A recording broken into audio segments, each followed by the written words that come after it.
ज्योतिबाची ज्योत माने केला तिचा नशा, ज्योतिबाची ज्योत विमाने केला तिचा नशा, शाहूचा समतेचा वृक्ष विमाने केला इथे विचार, केला इथे विचार. आदरणीय विचारमंच, विचारांच्यावरती उपस्थित असलेल्या खुल्या सत्रातील या खुल्या सत्राचे अध्यक्ष म्हणून उपस्थित असलेले आदरणीय संजय मोहिते सर, या खुल्या सत्रातील सर्व माझे मित्र वक्तेगण यांना सर्वप्रथम मी जय निवासी करतो आणि इथे उपस्थित असलेले मी गलती करणार नाही पण धरती लोक असलेले या सर्वांना माझा जय. ज्या ज्या महामानवाने इथल्या बहुजन समाजाच्या उत्थानासाठी अहोरात्र कष्ट केलेले आहेत, नव्हे तर आपल्या प्राणाची आहुती दिलेली आहे. या सर्व ज्ञान क्रांतिकारकांना, महानायकांना माझ्या त्रिवार अभिवादन करतो आणि आजच्या या सत्राचा जो विषय आहे त्या सत्राला सुरुवात करते. बंधू आणि भगिनींनो, आजच्या सत्राचा जो विषय आहे तो विषय आहे मूल निवासी बहुदलाच्या सामाजिक अभिसरणाद्वारेच महाराष्ट्र उभारणे शक्य आहे.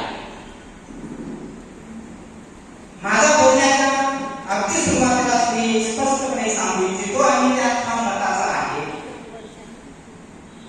तुम्ही या विश्वातील कोणत्याही देशाचा इतिहास पाहिला तर तुम्हाला एक गोष्ट नक्की लक्षात येईल. तर राष्ट्र जेव्हा आपण या संकल्पनेचा विचार करत असताना राष्ट्र हे क्रांतीशिवाय जन्मास आलेले नाही, उभारलेले नाही. आणि दुसरी गोष्ट आहे याच विषयामध्ये सर्वात महत्त्वाचा विषय तो कदाचित बीएसकोच्या माध्यमातून तोच संदेशाच्या माध्यमातून देण्याचा प्रयत्न असावा किंवा उद्दिष्ट असावं, ते म्हणजे सामाजिक अभिसरण. आता मी सुरुवातीला असं म्हणालो की क्रांती केल्याशिवाय समाज म्हणजे पर्यायाने राष्ट्र निर्माण होणार नाही, राष्ट्र निर्मिती होणार नाही. डॉक्टर बाबासाहेब आंबेडकर यांनी एका ठिकाणी म्हणाले होते, काय म्हणाले होते, I am the snake in the Hindu paradise. त्याच पुस्तकाचं संदर्भ घेऊन बीएस कोट यांनी हा कार्यक्रम लावलेला आहे. ते पुस्तकाचं नाव म्हणजे द ॲनिमेशन ऑफ कास्ट. बाबासाहेबांनी ते का म्हणाला असेल, I am the snake in the Hindu paradise का म्हणाला असेल, त्याला इतिहास आहे. आणि बाबासाहेबांनी आपल्याला सर्वांना सांगून दिलेले आहे त्या सर्व लेखकांना की जो इतिहास विसरतो तो इतिहास घडवू शकत नाही, तो बनवू शकत नाही. आणि म्हणून माझ्या बंधू आणि भगिनींनो, सरांनी संविधानाच्या माध्यमातून बोललेले आहे, संविधानाच्या अनुषंगाने बोललेले आहे. पहिला शब्द सुद्धा संविधानाचं मूल्य रुजवण्यासाठी या अनुषंगाने बोललेले आहे. परंतु मी संविधानाच्या आधी जो मानवाचा इतिहास आहे त्या अनुषंगाने सामाजिक अभिसरण कसं झालेले आहे त्या बाबतीत मी बोलणार आहे. बंधू आणि भगिनींनो, मला सर्वांना माहित असेल ख्रिश्चन धर्माचं धर्मग्रंथ बायबल आहे आणि त्या बायबलमध्ये सांगितलेले आहे, जेनेसिस नावाचा भाग आहे, त्या जेनेसिस भागामध्ये सांगितलेले आहे की या विश्वाची निर्मिती कशी झाली. मी सुरुवातीला म्हणालो, आताही म्हणले, जेव्हा या पृथ्वी तलावर, या पृथ्वी तलाच्या माणूस समाजामध्ये आणि इतर लोकात असलेले म्हणजे देवलोकाच्या दरबारी सुद्धा अस्तित्वाचा प्रश्न जेव्हा निर्माण होतो तेव्हा क्रांती करण्याची गरज पडते. आपल्या अस्तित्वाचा प्रश्न आहे, आपला अस्तित्व टिकेल का नाही असा प्रश्न आहे. आणि तो इतिहास तो सुद्धा पृथ्वी निर्माण होण्याच्या आधी सुरू झाला. तर सामाजिक अभिसरणाची सुरुवात इथून आहे. माणसाला समाजाची का गरज पडली हे इथून आपल्याला या सामाजिक अभिसरणाचा प्रोसेस प्रक्रिया समजून घ्यायला लागेल. त्याशिवाय अलीकडे गोष्ट आहे, डॉक्टर बाबासाहेब आंबेडकरांनी 19व्या शतकामध्ये क्रांती केलेली आहे. 20व्या शतकामध्ये या भारतात आधुनिक भारताचे आपण जनक म्हणतो त्या महामानवाने ही क्रांती केली आहे. त्या क्रांतीचं फलित, त्या सामाजिक अभिसरणाचं फलित म्हणून आपण आज इथे ताकमाने उभा राहू शकतो, बोलू शकतो, आपल्याला जे वाटते ते आपल्या भावना व्यक्त करू शकतो, हे त्याचं फलित आहे. तर मग अस्तित्वाचा प्रश्न निर्माण कसा झाला इथे की त्या देवलोकाचा दरबार होता आणि देव ईश्वर वेगवेगळ्या अर्थाने वेगवेगळ्या नावाने बोलतो आणि त्या देवाची इच्छा होती की देव जेव्हा सत्तांतर करण्याची वेळ आली आणि देवाने घोषित केले की आता माझ्यानंतर सावकार अधिकारी माझा मुलगा. पण त्या दरबारामध्ये अनेक देवदूत होते. मी म्हणजे सक्षम देवदूत होते, कॅपेबल होते, ते कॅपेबल. परंतु त्या कॅपेबल माणसाला बघा सर, आपण सक्षम असतानाही, आपल्याकडे सिद्धता असतानाही, आपल्याकडे बुद्धिमत्ता असतानाही जसं माणसाला दाखवल्या गेलं तर ते सुद्धा तिथेच राजकारण झाले. मग काय झालं तिथे की लुसिफर नावाचा एक देवदूत होता जो की इथे म्हणायला काय हरकत नाही, देवापेक्षाही विद्वान होता, देवापेक्षाही सक्षम होता. परंतु देवाला माहित होतं माझ्यानंतर जर माझ्या मुलाला उत्तराधिकारी नाही बनवलं तर लुसिफर राजा होणार होता, लुसिफर मुख्य होणार होता. म्हणून लुसिफरने ठरवलं, त्या दिवशी राजानं माझ्या मुलाला मी उत्तराधिकारी बनवणार हे ठरवलं. त्या दिवशी लुसिफरने ठरवलं की लुसिफरच्या विचाराचे लोक जे एंजल्स देवदूत, ते देवदूत आपण एकत्र केले. जर आपण नेगेटिव्ह म्हणून आताच्या संदर्भामध्ये आपण उजवे डावीचा विषय करतो ना, जे आपला हक्क सांगणारे, आपला अधिकार सांगणारे तेव्हाही आधे डावे समजतात आणि तेव्हाही डावे समजत होते. आणि ते लुसिफर डाव्या बाजूने बोलणारा त्यांनी संघटन केलं आणि त्यांनी ठरवलं की आपला अधिकार हिसकावून घेणाऱ्या देवाचा आपल्याला ऐकायचं नाही आता, कारण आपण सक्षम आहोत.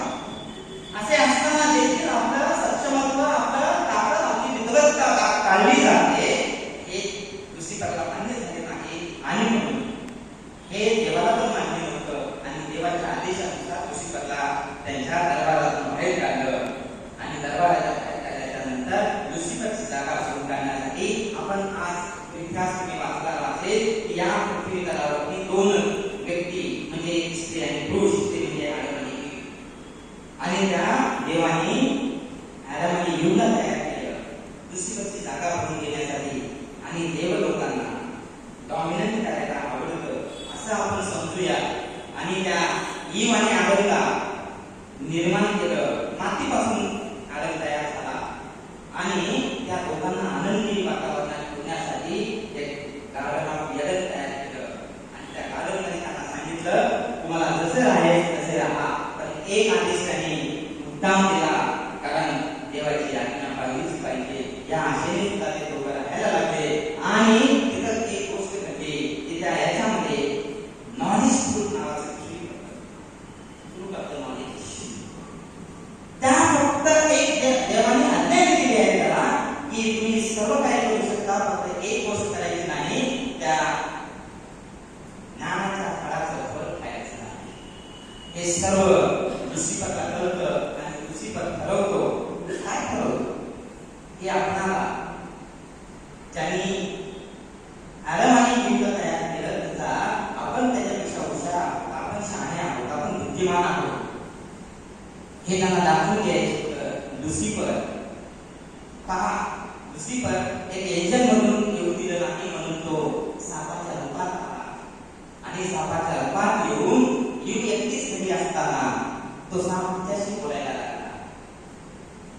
स्त्री युग ते आश्चर्य म्हटलं, अरे साप तू कसा काय बोलू शकतोस? आणि त्या आश्चर्याने विचारल्यानंतर म्हणते की तिथे झाड आहे जे नॉलेज केली आहे, जे तुम्हाला ईश्वराने देवाने नाकारलेले आहे, त्या झाडाचं फळ खाल्ली तर तुलाही बोलायला येईल, तुलाही कळेल तुझी क्षमता, तुलाही कळेल तुझी बुद्धिमत्ता आणि तुला काय आहे ते काय आहे त्याच्या विचाराला ती बरोबर पडली. बघा, आपण सामाजिक अभिसरणाची गोष्ट करत असताना पहिल्यांदा या विश्वाला शामिल करण्याचं काम सामान्य केलेले आहे, असं समजायला काय हरकत नाही. म्हणून बाबासाहेब म्हणाले होते, I am the snake in the Hindu dialogues. का म्हणाले होते? याचा अर्थ जेव्हा ईला दूषित होणं सामान्य रूपामध्ये जाऊन ते फळ घ्यायला सांगते आणि पहिल्यांदा या विश्वामध्ये कोण शामिल झाला असेल तर जर एक महिला एक स्त्री झाली, जर ती शामिल झाली नसती, ती त्याचा ऐकली नसती, नॉलेज नाही मिळालं असतं तर कदाचित हे विश्व निर्माण झालं नसेल असं आपण समजूया. आणि त्याच्यानंतर थोड्या वेळाने आनंद आला आणि आनंदला सांगितले की मी हे नॉलेज झालेले आहे, मला ज्ञान प्राप्त झालेले आहे, मला ज्ञान आलेले आहे, मला हे सर्व विश्व कळतंय, आता पण तुझ्याशिवाय राहता येणार नाही. म्हणून आनंदला सुद्धा सांगते तू ते फळ गुण्या गोविंदाने आनंद आले माहिती. आणि इथून सामाजिक याला अभिसरणाला सुरुवात झाली असं म्हणायला काय, कारण माणूस एकटा समाजामध्ये राहू शकत नाही, म्हणूनच माणसाला सामाजिक प्राणी असं म्हटलं जातं ना. मग समाजाची आवश्यकता काय, त्याची गरज काय, याच्यावर चिंतन मनन सर्व विचार मांडलं पाहिजे.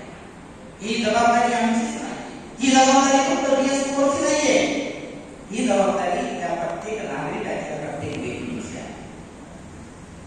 समाजाला प्रश्न विचारता विचारता स्वतःलाही प्रश्न विचारला पाहिजे, स्वतःचे आत्मपरीक्षण केलं पाहिजे, मी कोण आहे, मी काय करतो आहे आणि आमच्या महापुरुषांनी आम्हाला कोणता संदेश दिलेला आहे याच्यावर विचार करणं गरजेचं आहे. आपण सामाजिक अभिसरणाची गोष्ट करत असताना सामाजिक अभिसरण मोठ्या प्रमाणात घडून बाबासाहेबांनी आणलेले असताना त्यांचा संदेश, त्यांची फिलॉसॉफी, त्यांचे विचार आपल्या अंगी रुजवून समाजावर कसे देणारा होता, समाजाला एकत्र कसे बांधणारा होता जाग्यामध्ये. आणि त्याच्या संदर्भात असं बोलायचं असेल तर मला सांगायचं आहे या विषयी गोष्ट म्हणजे बाबासाहेबांनी त्याच धर्तीवरती आणखी पंजाबी बोलणाऱ्या मंडळाच्या भाषणाचं ती कॉपी आहे, ते भाषण बाबासाहेबांचं ते निमंत्रण नाकारलं, कारण त्या भाषणामध्ये बदल त्यांना सूचना दिली होती, तुम्हाला भाषणात बदल करायचे असेल तर मीच येणार नाही. आणि नंतर ते प्रकाशित झालेले आहे आणि त्याचे पायमुळे या सामाजिक अभिसरणाची क्रांती जी आहे आपल्याला त्यानंतर काय झालं, पाप पुण्याच्या गोष्टी देवाने सांगितलेल्या आहेत आणि ते सिद्ध झालेले आहे. त्या देवाने नियमाने आनंदला सांगितलं की तुम्ही पाप केलेले आहे. काय पाप केलेले आहे? तुम्ही ज्ञान प्राप्त केलेले आहे.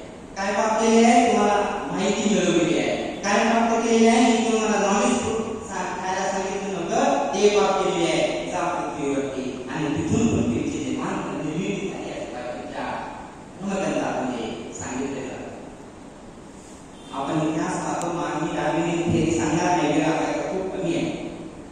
आणि हे सांगत असताना मला आवर्जून सांगावं लागतं भारताच्या संदर्भामध्ये, इंडियन कॉन्टेक्स्टमध्ये, की भारतात माणूस अगदी पहिल्या अवस्थेमध्ये सांगू की जे आदी माणूस म्हणून, जे आता आदिवासी म्हणून, जे आपल्या परिभाषेमध्ये मूळ निवासी म्हणून, मूळ निवासी माणूस जेव्हा होता तेव्हा कोणतीही जात नव्हती, कोणताही धर्म नव्हता आणि कुठलाही समाज सुद्धा वास्तविक नव्हता. तो एकटा जंगलामध्ये राहणारा माणूस होता, मानव प्राणी. पण तिथेही पुन्हा अस्तित्वाचा प्रश्न निर्माण झाला. मी सुरुवातीला सांगितले, जेव्हा जेव्हा अस्तित्वाचा स्वाभिमानाचा प्रश्न येतो तेव्हा तेव्हा क्रांती होते आणि जेव्हा जेव्हा क्रांती होते तेव्हा तेव्हा सामाजिक अभिसरणाला सुरुवात. आणि म्हणून की तिथे प्रश्न उपस्थित झाला, एक कमकुवत माणसावरती बलवान माणूस राज्य करण्याचा प्रयत्न करू लागला, कम्युनिस्ट वाढायला लागली, यांना त्या कारणाने त्याच्यावरती पकडा बसवण्याचा प्रयत्न करू लागला. तेव्हा माणूस कुटुंब संस्थेची निर्मिती झाली, माणसाच्या कुटुंब संस्थेची निर्मिती झाल्याच्या नंतर एक कुटुंब दुसऱ्या कुटुंबावर पुन्हा अन्याय करायला लागला. बलवान कुटुंब, सक्षम कुटुंब, इंटरसेक्शन वरती अन्याय करायला लागला. ते आजही होते चर्चा करत असताना आणि त्यातून कुटुंबाच्या याच्यातून टोळी निर्माण झाली. टोळीतून पुन्हा नगरे निर्माण झाली. राज्य सरकारच्या याच्यामध्ये जेव्हा राष्ट्राची निर्मिती कशी झाली त्याचे जे स्टेप्स आहेत ते सांगून सुरू केलो.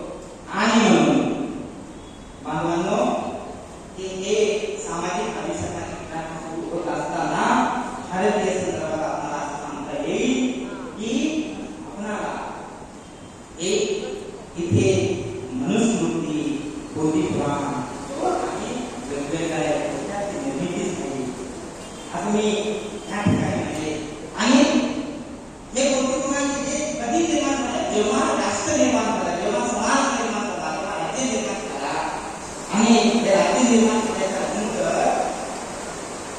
माणसाला वेगवेगळ्या जातीमध्ये धर्मामध्ये वाटल्या गेलं. तोपर्यंत माणसाला जातीमध्ये माणसाला धर्म नव्हता.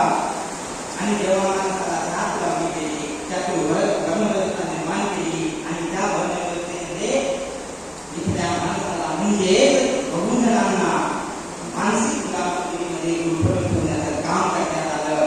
आणि त्या मानसिक गुलामगिरीतून पूर्णपणे आज बाहेर पडलेले आहोत. ते ठामपणे आज कोणीही काळजी मागणार विसरू शकणार नाही असं मला या ठिकाणी वाटतं. म्हणून सुरुवातीला काय केलं पाहिजे तर पिढ्यानपिढ्या आपल्यावरती मानसिक गुलामगिरी लागलेले त्या मानसिक गुलामगिरी लागण्याचं टाळण्याचं काम त्याला पायी ठेवण्याचं काम आपण केलं पाहिजे. तरच सामाजिक आयुष्याला खऱ्या अर्थाने सुरुवात होणार. हे सर्व करत असताना भारत स्वतंत्र झाला. भारत स्वतंत्र झाल्यानंतर राज्यघटना अस्तित्वात आली आणि राज्यघटनेच्या माध्यमातून महामानव डॉक्टर बाबासाहेब आंबेडकरांनी मोठ्या प्रमाणात काय शब्दपणी आहे तर या अभिसरणाची क्रांती जर कोणी केली आहे आधुनिक भारतामध्ये तर ते आहे डॉक्टर बाबासाहेब आंबेडकर. आणि त्या माध्यमातून आपण वेगवेगळ्या संस्थेच्या शासनाच्या संस्थेमध्ये जायला आहोत, न्यायपालिकेमध्ये आहोत, राजकारणामध्ये आहोत, समाजकारणामध्ये आहोत. पण हे सर्व करत असताना सामाजिक अभिसरणाची गरज आजही आहे का हा प्रश्न आपण विचारलेला नाही. तर हा प्रश्न आपण दिलेला असतो माझ्या प्रश्न केलेले आहे की सामाजिक अभिसरणाची गरज आजही आहे. तर सामाजिक अभिसरण कसं करायचं आहे? मुसीबत सारखं करायचं आहे का? आपल्याला मनुस्मृतीच्या माध्यमातून कसं करायचं आहे का? बाबासाहेबांनी दिलेल्या राज्यघटनेच्या मूल्यामधून करायचं आहे का? तर आपल्याला राष्ट्र उभारणी करत असताना राष्ट्र कोणाच्या बरोबर करायचं आहे? बाबासाहेबांनी संविधानाच्या माध्यमातून जे राष्ट्राची भूमिका राष्ट्राची संकल्पना मांडली, देश कसा असला पाहिजे, देशातील नागरिक कसा असला पाहिजे, बाबासाहेबांचे स्वप्न होते. आणि बाबासाहेबांच्या स्वप्नातील राष्ट्र उभारणी करायचं असेल तर बाबासाहेबांची फिलॉसॉफी, बाबासाहेबांचे विचार बरोबरी जे उपस्थित असलेल्या प्रत्येक मानवाप्रमाणे मुलींनी सांगितले की बाबासाहेबांचे विचार आपल्या दारोदारी घरोघरी नेल्याशिवाय राष्ट्र उभारणीची क्रांती होण्याची आहे होणार नाही म्हणत आहे.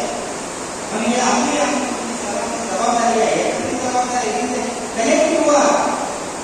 आणि त्या माध्यमातून आपण समाज उत्थानासाठी, राष्ट्र उभारणीसाठी, समाज अभिसरणाची आपण पाया क्रांतीचे भाग देऊ शकतो असं या ठिकाणी मला वाटतंय.